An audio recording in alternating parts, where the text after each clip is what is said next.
Une filière pour devenir autrice de BD ou illustrateur, ça existe? Oui, ça s'appelle le Centre d'enseignement supérieur des arts narratifs à Paris. Depuis 15 ans, notre école forme plus d'une centaine d'apprenants par an au métier d'artiste-auteur. Notre objectif? Accompagner sur le marché de l'édition une nouvelle génération d'auteurs doués d'une solide culture de l'image, d'une grande rigueur technique et d'une démarche artistique exigeante et originale. Mais quelles sont les retombées de ce métier? Comment se professionnaliser après l'obtention de notre diplôme? L'expérience acquise de Cézanne, comment la mettre à profit? Autant de questions que se posent nos futurs apprenants. Dans ce podcast, nous reviendrons sur 10 auteurs émergents du Cézanne entre 2024 et 2017 afin de comprendre la richesse du métier d'artiste-auteur et ses possibilités à court terme. Bon, j'espère que je vous ai pas levé trop tôt. Pas du tout, Non, on non. était déjà en visio depuis 1 heure. Vous aimez le travail, hein. Vous remuez rapidement par forme, et donc toutes les questions qui ont été posées, c'est des questions des étudiants eux-mêmes qui s'interrogent un peu sur l'après-Cézanne. Commencez par vous présenter en quelques phrases votre parcours et de quelle promo vous êtes. Je m'appelle Jocelyn Choquet. J'ai quitté l'école en 2022. J'ai 26 ans. J'essaye de continuer dans ce truc d'artiste. Moi, je m'appelle Diogo Benedetti, j'ai 26 ans et pareil, je suis de la promo qui a terminé en 2022. Moi, je suis rentré en fait directement en 2e année parce que j'avais fait d'autres études avant. Est-ce que c'est dur pour vous de vous sentir légitime d'être dans ce milieu pour le moment? Comment vous vivez votre sortie d'étudiant à auteur? Je me permets de répondre à cette question-là. C'est un milieu, qui est difficile et c'est sûr que c'est pas tous les jours facile et de se sentir légitime d'être auteur, c'est toujours un peu compliqué, surtout quand il n'y a pas de bulletin de salaire à la fin, on va dire. Mais en fait, on est avant tout une pratique littérale. Donc, au bout d'un moment, si on écrit des histoires, si on continue à le faire, si on amène nos planches plus loin que juste des planches sur le papier et en forme de livre, il n'y a aucune honte et aucun problème à se sentir légitime d'être artiste-auteur, artiste-autrice. Nous, c'est pour ça qu'on est là aussi aujourd'hui, c'est qu'on a monté des projets autour de ça. Peut-être on en parlera plus tard, mais le milieu de l'édition, actuellement, c'est compliqué pour tout le monde. Mais voilà, le plaisir est là et on est des artistes-auteurs, on est fiers de l'être. Est-ce que tu veux compléter, Jocelyn? En fait, je trouve que c'est l'école qui m'a au début un peu apporté cette légitimité de faire de la BD parce que avant de rentrer au Cézanne, je me sentais pas légitime d'en faire moi-même. Puis j'avais pas non plus l'expérience, on va dire, dedans, les conseils. Et grâce à l'école, ça m'a apporté un peu cette légitimité de me dire bah ouais, je suis capable de faire de la BD. À la fin de l'école, au début, c'était un peu compliqué, je trouve, de trouver sa place dans ce milieu. Et puis en continuant, en faisant des collectifs et tout, c'est là où on commence à avoir une part de légitimité. Fort de cette première légitimité, qu'est-ce que vous avez fait en première action pour vous mettre en place donc dans votre professionnalisation en tant qu'auteur? On a rejoint avec Diogo au début un collectif créé par d'anciens étudiants du Cézanne. C'est presque la première action qu'on a fait, rentrer dans ce collectif et commencer à réfléchir à des fanzines. Vous vous destinez d'abord pour commencer à rentrer dans le milieu plus indépendant avant d'aller vers le cercle des éditeurs. Moi, mon expérience, elle a été à la fois, enfin, un peu sur les deux tableaux. En sortant du Cézanne, j'ai eu toute une première période vraiment après les jurys, de relationnel avec certains éditeurs, à envoyer des mails, les projets finalisés en fin d'école. Ça a été aussi des expériences intéressantes et en même temps, voilà, de continuer à produire pour quelque chose de plus personnel qui ne dépendait pas d'autres éditeurs. Vous avez fait ce choix parce que vous aviez envie de vous lancer tout de suite aussi, en fait. Pas attendre d'avoir une signature de quelqu'un pour vous avoir une légitimité pour publier, quoi. Au début, moi, en tout cas, j'attendais un peu de la signature, voir, mais vu qu'on nous répondait rarement à nos mails ou que c'est des réponses soit négatives ou voilà, donc à un moment, soit on reste à rien faire et à désespérer, soit on se dit on y va de l'avant et puis on fait notre truc à notre sauce et puis ça marche comme ça. Et est-ce que vous vous êtes déclaré en tant qu'artiste-auteur? Vous avez le statut ou vous avez fait un autre choix? Donc, nous, on s'est tous les deux déclarés en tant qu'artiste-auteur, parce que dans la loi, on ne peut pas se déclarer en tant qu'auto-entrepreneur. On vend ce qui est considéré comme des originaux ou des tirages limités, où on récupère aussi de l'argent de la part de nos livres sur des questions de droit d'auteur. Ça, en tant qu'auto-entrepreneur, on n'a pas le droit, en fait. D'accord. Et c'est la grande différence entre artisan et artiste, même si nous, on trouve que c'est un peu dommage parce qu'on n'est pas si éloigné. Déclaré sur une plateforme qui s'appelle le guichet unique, qui est gérée par l'INPI, où en gros, ils ont centralisé toutes les déclarations. Et ça, c'est un des premiers trucs qu'on a fait aussi pour vraiment avoir un numéro de SIRET. C'est pratique, ça permet d'avoir des réductions sur le matos. Et si jamais on a besoin de faire des factures par rapport à des commandes ou même sur les ventes de tirage, c'est toujours pratique. Que c'est pas le premier entretien que je fais du coup. Vous êtes tous déclarés en tant qu'artiste-auteur, je vois pas de différence, mais tu confirmes l'idée que de toute façon, en tant qu'artiste-auteur, vous avez un statut qui vous est propre et ça serait illogique même par rapport à la profession et à votre manière de travailler d'aller dans un autre sens. Il y a de ça. Après, voilà, enfin, après là, moi, Jocelyn pourra compléter parce qu'on a aussi une expérience différente à ce niveau-là. Moi, c'est que j'avais déjà commencé à faire des marchés en fait où je vendais des tirages et ce genre de choses. Donc, ça commençait à devenir un peu important d'avoir ce statut-là pour pouvoir déclarer. Même si c'était des petites sommes, c'est important de les déclarer quand même. Après, voilà, c'est pas non plus quelque chose où il faut se dire, faut le faire absolument dès le départ en sortant de l'école, c'est le premier truc que je dois faire. C'est quelque chose on peut y aller à notre rythme. En plus, l'URSSAF est quand même, il y a vraiment eu des changements dans la structure et ils sont vraiment à l'écoute. Les conseillers sont très disponibles et en plus de ça, ils sont hyper calés sur le sujet. Donc, on est bien accompagné à ce niveau. J'avais déclaré un peu tôt mon statut d'artiste parce que bah, je l'avais déclaré alors que je gagnais pas encore quelque chose avec la BD et tout. Donc en soi, faut peut-être attendre de commencer à gagner de l'argent ou voilà un minimum d'argent pour commencer à se déclarer. Sinon, ça sert pas non plus à grand-chose quoi. Ça fait surtout de la paperasse après. Que vous cotisez pour la retraite? Nous, en soi, on cotise en déclarant, tout simplement. C'est de dire, comme en plus en général pour les jeunes artistes-auteurs, artistes-autrices, on, on déclare vraiment un chiffre d'affaires annuel qui peut être modifié tout au long de l'année en fonction de si on récupère de l'argent. C'est vrai que principalement, ce qu'on va cotiser, c'est pas forcément pour la retraite, c'est aussi pour tout ce qui est assurance maladie. Et en fait, il y a une espèce de fourchette minimale et on peut surcotiser pour vraiment avoir droit à tout. Sauf que c'est des grosses sommes, quoi, vu que c'est basé sur des salaires sur la base du SMIC. Donc, pour réussir à compléter tous ces assiettes-là, sans surcotiser, c'est un peu compliqué au début, quoi. Mais ça vient petit à petit. De toute façon, il faut penser qu'en sortie d'école, on reste quand même assez jeune. Donc, on a le temps. Et faut pas avoir peur d'avoir les aides sociales à côté ou un travail annexe.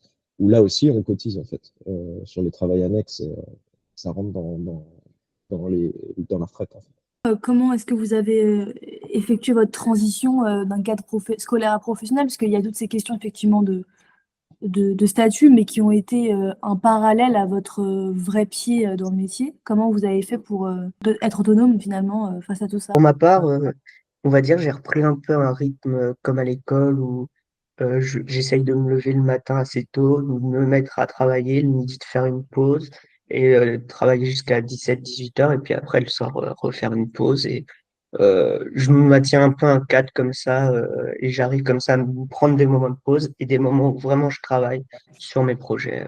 On n'est pas 100% indépendant financièrement. Enfin, moi, je sais que je dépends énormément des aides sociales, comme la CAF, le RSA, qui me permettent et le fait aussi d'avoir un faible loyer. Donc, c'est sûr que c'est des choses qui s'empilent et c'est des métiers où on se retrouve à empiler des tâches, des choses à faire, des aides, des subventions, qui à la fin nous permettent de vivre correctement, voire plus que correctement.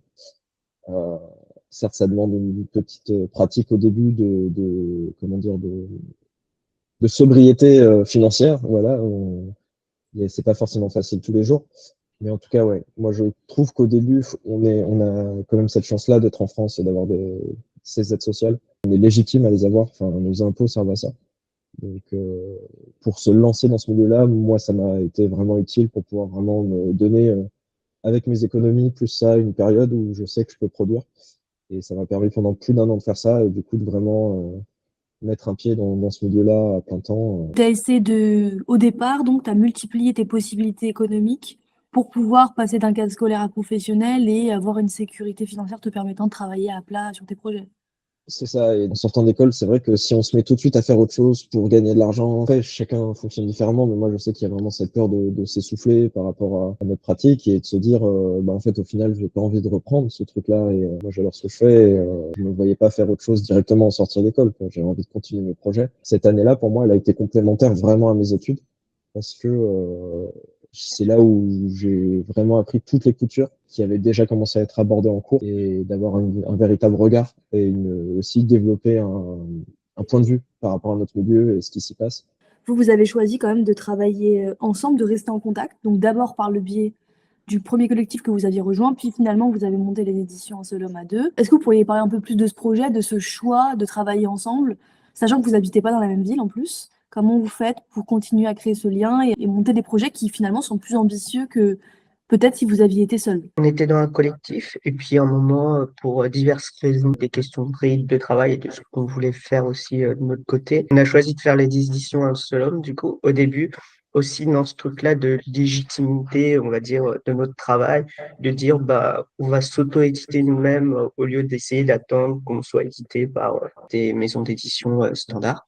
De fil en aiguille, bah, on a monté nos projets qu'on avait, on les a mis nos deux premiers projets sur la table en les imprimant puis après on a continué à développer d'autres projets pour nos éditions. Je trouvais ça intéressant de se présenter aujourd'hui vraiment sous la casquette d'un seul homme et de pouvoir discuter à trois. C'est dire en fait la puissance que peut avoir le collectif en sortie d'école, déjà de pas se retrouver seul parce que c'est le métier d'auteur et d'autrice, c'est un métier qui est vraiment très solitaire. Souvent un collectif, ça fait forcément une espèce d'émulsion, on se retrouve à parler de nos projets, à se montrer nos planches et c'est hyper important. Et aussi dans les moments où on n'en peut plus de projets à long terme, de se dire bah, on se retrouve pour faire un projet plus court, où on rigole en fait, où on s'amuse et ça c'est essentiel pour notre métier. Et voilà, on n'est pas dans la même ville avec Jocelyn. Les visios, ça fonctionne très bien aussi. Nous, par contre, comme on a quand même ce besoin de pratique manuelle et de se retrouver pour fabriquer des livres, ce genre de choses, on essaye de se voir quand même assez régulièrement, rien que déjà pour se passer des stocks en fonction des festivals.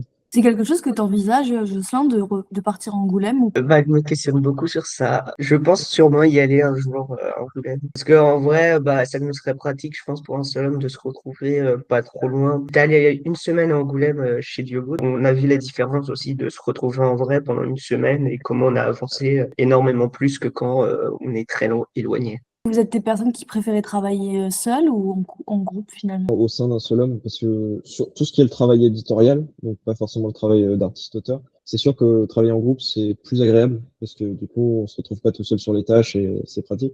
Mais je sais que sur ce qui est vraiment de la production, je préfère travailler tout seul. Comme une émulsion de travailler les uns avec les autres. Mais ça, pour moi, c'est propre à chaque autrice, chaque auteur. Combien de temps vous diriez que vous a fallu avant de pouvoir obtenir une première rémunération de votre travail? Étant en fait graveur principalement aussi sur mon travail, on a très vite eu toute cette notion de tirage en fait, qui est pas forcément liée à de la production narrative de bande dessinée, mais donc assez vite j'ai pu commencer à vendre sur des marchés, sur des festivals, et ça je trouve c'est un excellent pied à l'étrier. En tout cas si ensuite on souhaite faire nous-mêmes nos livres ou même du fanzina plus clair. Les collectifs, au début, en fait, du coup, on récupère surtout l'argent pour le collectif pour pouvoir réimprimer des bouquins et tout. Et puis là, bah, avec Un seul homme, du coup, maintenant, on essaye de se rémunérer sur des tirages d'art et tout. Ah, Donc, c'est trop bien. c'est comme ça qu'on gagne un peu l'argent. Mais il faut pas s'attendre, oui, à gagner énormément d'argent d'un coup. En parallèle, vous faites pas trop de commandes ou vous vous concentrez uniquement sur les éditions en seul homme? En fait, on empile un peu les casquettes, encore une fois. Un seul homme reste quand même assez jeune. On va pas se le cacher. On a 8 à 9 mois d'existence. Donc moi, je sais qu'avant ça, j'avais pris un peu de commandes. Après, voilà, c'est ce qui se présente aussi en termes de travail parce que c'est, comment dire, c'est des marchés qu'on va devoir développer, donc un réseau. Il y a 24 heures dans une journée quand on dort pas. C'est des projets qui s'ajoutent et à un moment, il y en a certains qui doivent prendre plus d'importance. Et c'est pour ça que vu que c'est évolutif, il faut pas en avoir peur de se dire, bah, si par exemple un jour, nous, un seul homme, on a vraiment d'autres problématiques à gérer. C'est pas qu'on arrêtera, c'est que c'est un projet qui peut se ralentir. C'est voilà, c'est des trains en marche. Et à un moment, le wagon va un peu moins vite et parce qu'on doit s'occuper d'autres choses, quoi. Vos projets de troisième année que vous avez montés au Cézanne, ils ont abouti ou ils vous ont été utiles professionnellement pour pour vous lancer? Abouti, je suis en train d'essayer avec un seul homme de sortir ma BD personnelle qu'on avait développée au Cézanne. Donc, je travaille dessus. Et peut-être en 2025, du coup, elle verra le jour au sein d'un seul homme. Toi, tu avais fait que le projet personnel, tu n'avais pas mis en marge le Euh, projet d'adaptation et le projet je les, d'illustration?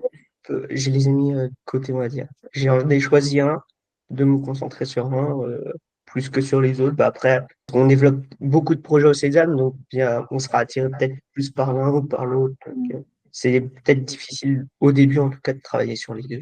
D'un point de vue plus technique, est-ce que la constitution d'un projet long, ça t'a offert un peu un point de départ pour travailler? Grâce au projet de l'école, ça m'a amené à développer d'autres projets en lien avec des projets qu'on avait développés et à comprendre des trucs sur un projet plus long, de comment l'aboutir, de comment aller jusqu'au bout, de trouver un rythme de production aussi, parce que c'est pas facile quand on a beaucoup de pages à faire, de trouver son rythme et d'être sûr d'avancer aussi et de pas le lâcher en cours de route.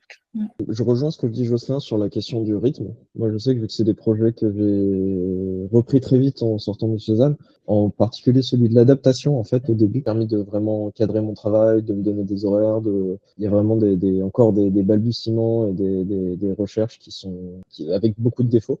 Mais par contre, moi, où je dis que ces projets m'ont été vraiment utiles, c'est sur toute la partie fanzina, en fait. Parce que faut pas avoir peur de la prépublication, que légalement c'est totalement autorisé, les éditeurs y voient rarement un problème. Beaucoup de romans, de BD indé et même de BD plus mainstream ont été faits en fanzine avant d'être publiés. Et c'est juste le format change et des fois en fait il y a des retouches sur les pages. Donc en fait à la fin des fois c'est même plus le même livre. Et moi je sais que j'ai énormément prépublié mes planches au sein de différents fanzines, soit sur Angoulême ou aussi sur des fanzines personnelles pour faire ensuite des dossiers éditoriaux, quoi. Je trouve ça vraiment important d'avoir un objet concret à présenter et de dire bon bah je me pose déjà des questions sur à quoi va ressembler mon livre au-delà des planches. Est-ce que votre portfolio, vous l'avez utilisé en l'état directement ou bien vous avez dû le remanier? Est-ce que vous avez des conseils à leur donner pour la création de leur dossier? Moi je sais que je l'avais envoyé tel quel. Il avait son intérêt.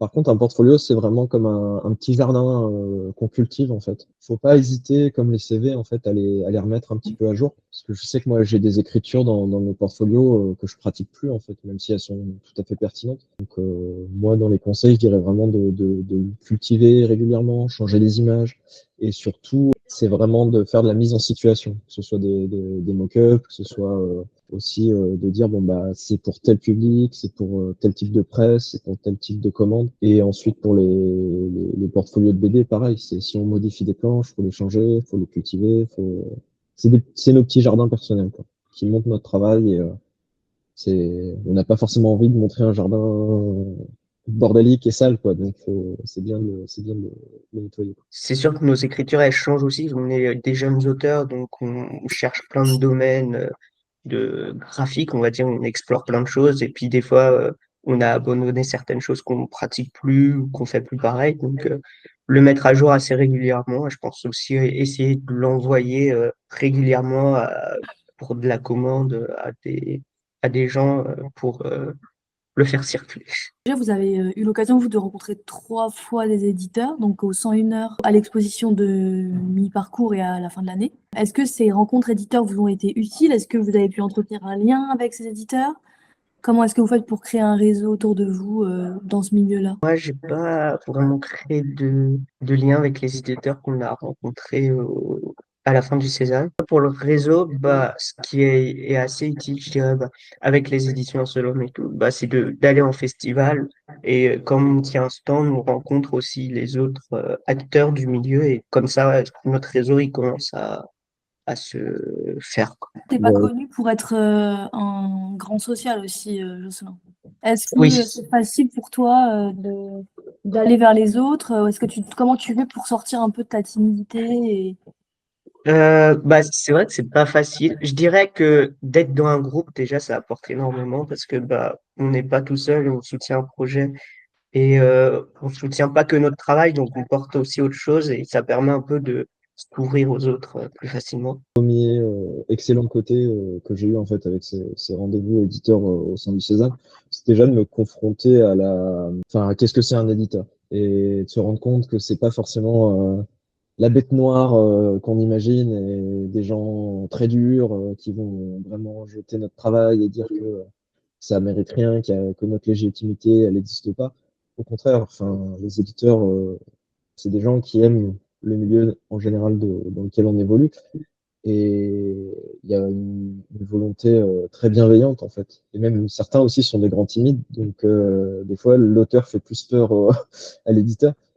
Donc déjà se confronter à ça a calmé énormément d'anxiété.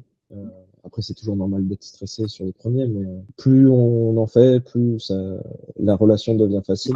Et du coup ensuite sur les festivals, il y a ce truc où bon bah on s'est déjà croisé une fois, c'est un peu comme ça que le réseau fonctionne.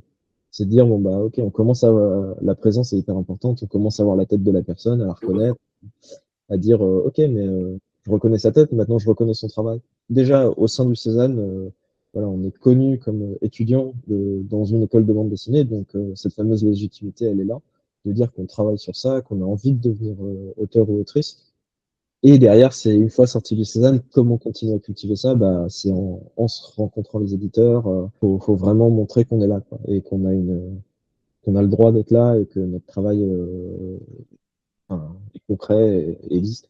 Vous avez quand même aussi créé un lien avec le corps enseignant du César. Est-ce que ça vous a aidé aussi à faire évoluer votre réseau, de continuer à garder cette corde que vous aviez tirée au Cézanne? Sans le corps enseignant du Cézanne, je pense que j'en serais pas là où j'en suis aujourd'hui, et rien que juste dans ma production, je pense que j'aurais eu plus de mal à garder ma motivation. Enfin, que c'est pas quelque chose qu'on force. Moi, je sais que j'ai eu la chance de très vite intégrer lors de mon année suivante Cézanne la maison d'édition qui s'appelle The Uchipuchi. Ouais, c'est le truc où je me suis retrouvé avec des gens certes d'une autre génération, mais avec les mêmes idéologies, les mêmes mouvances indépendantes.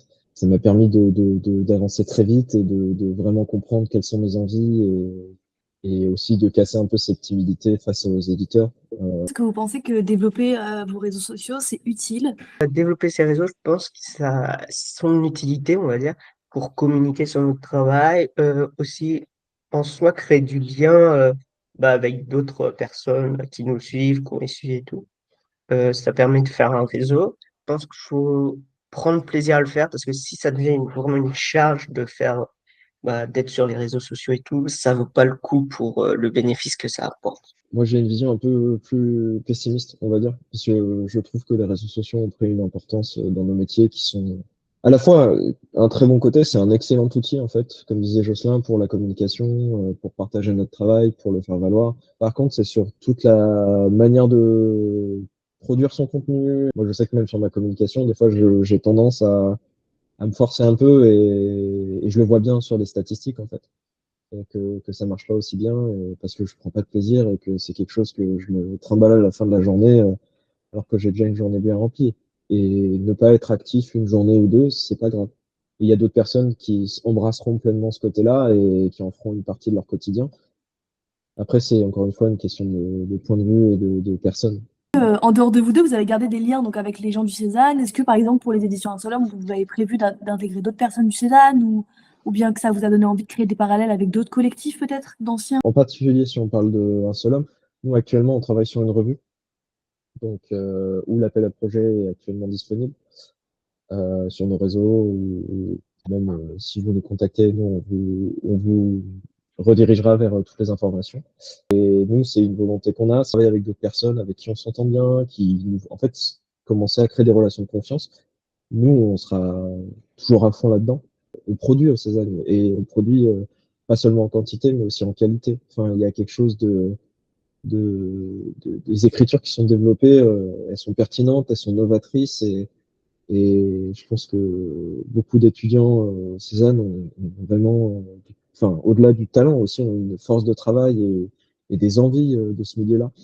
Et c'est pour ça que nous, on est toujours ravis de travailler avec le Cézanne pour continuer à entretenir des liens, soit avec des nouvelles générations d'autrices et d'auteurs, et même de se dire que nous, on sait d'où on vient et on a aimé notre parcours au Cézanne, On y a passé, pour ma part, 2 ans vraiment magiques où j'en ai tiré énormément et où j'ai découvert la BD simplement en fait. On se retrouve peut-être en festival ou un truc comme ça. On se dit, oh, bah, t'es du Cédan, moi aussi. Et puis, comme ça nous permet aussi d'ouvrir la conversation, d'échanger ensemble. Donc, c'est ça qui est bien aussi avec l'école. Qu'on parlait voilà, du réseau des éditeurs, du réseau des enseignants, mais on oublie que vous êtes la future génération pour ceux qui vont sortir et vous représentez la nouvelle génération, donc ça vous crée un mini clan à vous. Il y a vraiment un côté en fait famille au Cézanne où personne se, il y a peu de compétitivité, voire pas du tout. Et, et comme tu disais, cette question, ça c'est un truc, mais je pense qu'il est général à tout type d'études artistiques en particulier. Notre futur réseau, c'est les gens avec qui on est en classe ou les gens des années au-dessus, légèrement en dessous. Et moi, après, là, d'expérience aussi, je tiens vraiment à dire aussi nos intervenants qu'on a eu au Cézanne, il y a aussi un truc de relation et d'échange qui aussi servent au réseau. Et nos profs, faut pas les éliminer non plus de cette question-là. Parce que si on s'entend bien sur certains projets avec certains intervenants, enfin, faut pas hésiter à pousser, continuer à produire dans les sens qui nous font plaisir et à les partager. Oui, sur la dernière question, c'était un conseil à donner aux prochains diplômés du Cézanne. Je pense que le premier conseil, bah, c'est d'essayer de continuer, de surtout garder le plaisir qu'on a à faire de la BD, parce que c'est ça qui est important, je trouve, de garder ouais, la motivation, le plaisir. Et puis voilà. Mais vous êtes votre premier fan, en fait. Moi, c'est comme ça que je vois mon travail, c'est que je serai le premier fan le plus exigeant possible à dire qu'est-ce qui va pas. Si jamais il y a une critique qui est faite sur votre travail, elle est jamais sur vous, elle est sur votre travail. Donc, c'est deux choses différentes. Et une fois que cette chose-là, elle est très bien intégrée, en fait, la confiance en soi, elle bouge pas. Et c'est juste un jeu de ça marche pas, ça marche, ça marche pas, ça marche, ça marche pas. Et après, la question de ce fameux marathon et de dire comment pas s'essouffler, moi, je le respecte pas forcément, mais vraiment, faites attention à votre rythme et produisez en conséquence de votre énergie. Dans le sens où, quand je sens que j'ai besoin de produire, je produis. Et quand je sens que ça va vraiment pas et que c'est pas le moment de produire, en fait, faut pas tirer sur la corde, faut pas forcer parce que ce qui va en sortir de toute façon, ça va être de la production dans la souffrance et soit ça va être pas top, soit le lecteur va pas réussir à rentrer dedans. Merci beaucoup pour votre temps et je suis contente de voir que voilà, vous êtes une promo qui est sortie il n'y a pas longtemps, mais vous avez beaucoup d'ambition, je trouve, et de courage d'aller vers des choix quand même qui sont pas forcément les plus simples. Merci beaucoup et à bientôt. Merci. Bon Ciao. courage. Merci. Merci d'avoir écouté cet épisode. Pour découvrir plus de parcours d'étudiants, vous pouvez nous retrouver sur YouTube, Facebook, Instagram et TikTok. Et pour connaître les détails de notre formation en 3 ans, rendez-vous sur notre site www.cezanne.fr. À bientôt pour un nouvel épisode de Parcours d'artiste-auteur, car oui, créer, c'est un métier.